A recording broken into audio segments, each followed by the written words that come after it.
po yun. Kasi ang turnover po natin, nasa loob po si kitchen. Yan po.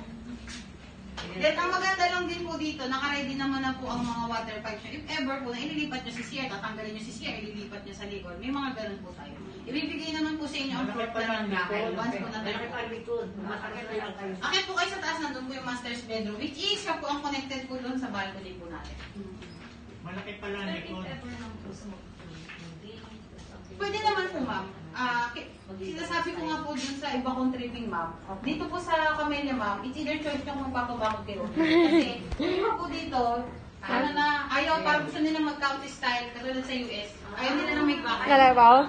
So, kung makikita nyo kung ano po yung buong side, may mga bakod na mga may mga tao na po, may mga kotse, makikita nyo po yun.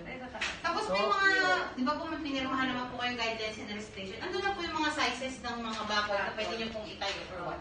At least po nabasa nyo naman po kung ano po yung mga bawal at pwede pong pagawa dun sa extension and sa labas po, sa fence. Yung,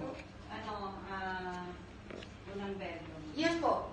Pero ito po, it's your choice po kung gagawin nyo po siyang main room or personal room pa rin po. Additional for guest po.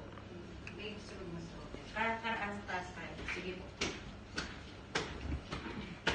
Tawag yung sa atin. Asan ka lang?